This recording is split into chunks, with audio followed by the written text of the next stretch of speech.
At a time we're all drowning in a fog of uncertainty, one thing seems clear. The international film industry will suffer severely with this experience of the COVID-19 pandemic. So, to better understand the true scale of this impact, we've invited a series of key people in the film industry to discuss their views and perspectives on this whole experience.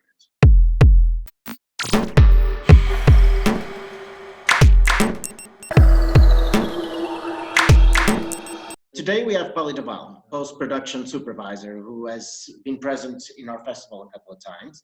And it's really interesting to hear how the industry is adapting from this perspective. I have to start by maybe step back a month or two before this situation began and try and get a little bit of a sense of what was your perspective on the way the film industry was going before this all started. Were you optimistic about the future? Yeah, I mean, look, the British film industry has been incredibly busy in the last few years. It's well known how much money Netflix has spent on TV production over here, and HBO and other American organizations. And the whole TV boom has really taken off. But also there's been a lot of American investment in studio films. There was plenty to be optimistic about. I do work in the independent sector, though, and there was definitely a feeling that independent films were struggling to get financed. A lot of the producers that I work with regularly were not turning over productions as regularly as they had been prior to 4 or 5 years ago. So it definitely was a worry.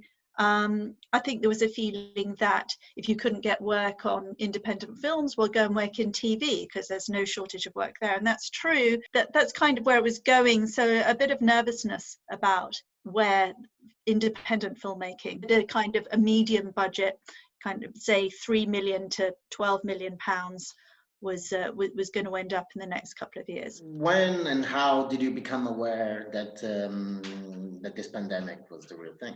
The way it affected me first was actually that a film that I was attached to that was going to be shooting in the summer, all of a sudden was completely pulled. And what they said, we're going to push back till the end of the year because of coronavirus. My assumption was that actually maybe this is a convenient excuse because there are other reasons why they can't bring this film together in time, but within a week or two of that, in post-production, I was suddenly hearing about films shutting down their cutting rooms. It was the films that needed to start mixing, to be grading, the big ticket items that you have in post. Suddenly there was an unknown about whether facilities would be allowed to be open, whether people would be able to travel to do these final key parts of the post.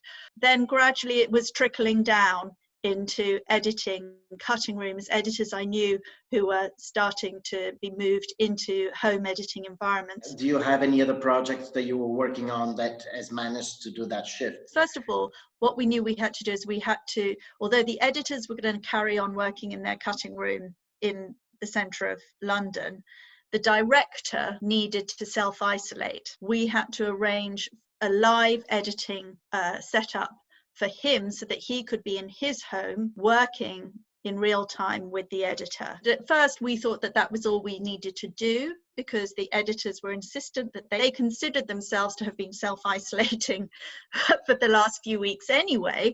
Well, we knew that lockdown would come, but we didn't know how strict it would be.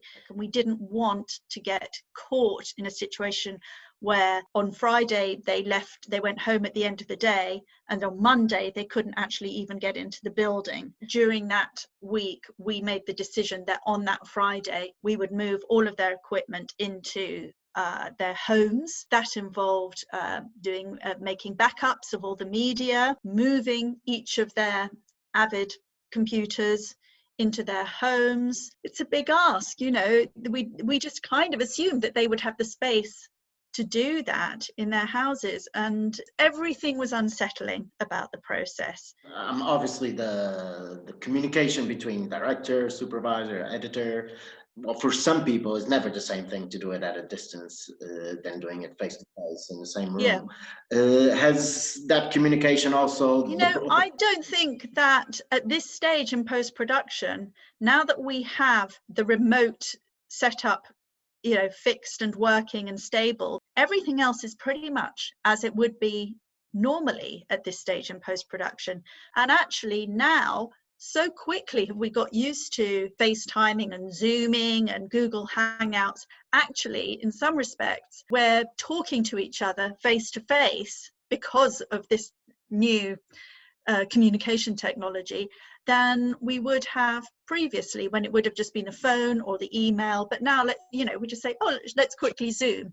At the moment, there's very little difference. But come June, July, we're going to get into a stage of post-production where we can't continue to do this all completely remotely. There will have to be compromises to the processes if we are to carry on doing it. When we get into ADR with the actors, we'll have to find ways to record them remotely. That's already going on other shows already, and it's possible. It's all possible. People are finding solutions all the time and sending microphones to actors' houses and doing sessions, like this, but actually with some quite sophisticated software so that they're getting cueing and it can be reviewed by the director and the sound editor. So it's all that's kind of possible, but it's just going to have to be organized differently. I'm going to have to sort of reset. So that's going to be a challenge. And then we will get into music, but when it comes to recording, we're going to need an orchestra in a room. So that's clearly going to be a critical point for us. Most of the other stages, the visual effects, the grading, all things that can be done remotely and have to some degrees been done remotely. Previous to this, there are always challenges with talent being on other sides of the world and needing to push on. We can't wait. There have been solutions available already in the past, and these are now having to be sort of worked up on a grander scale. We also would normally preview a film, and that's a problem because the cinemas are closed.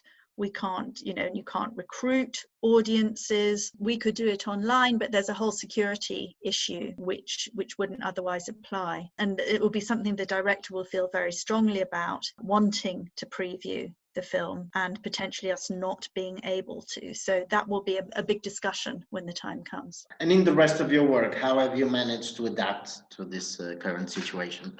Well, my other projects have been put on hold. For me, actually, my personal concern is about how long it's going to take once we're finally out of this situation for the film industry to reboot.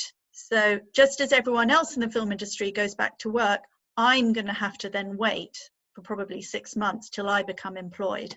Do you think that there is a pressure right now from investors and producers to move on with the productions regardless of the current situation and the difficulties? I'm not feeling pressure myself, but I do know of 1 or 2 shows where the investors really, I think, unfairly have put pressure on the post-production team to continue working. I and lots of friends in the industry have been really unsettled by that lack of empathy and expectations that people would actually should put themselves in danger potentially by coming into work to get the job done. There are a lot of facilities in London are still open and the only reason they are doing that is because they are under pressure to meet deadlines for delivery.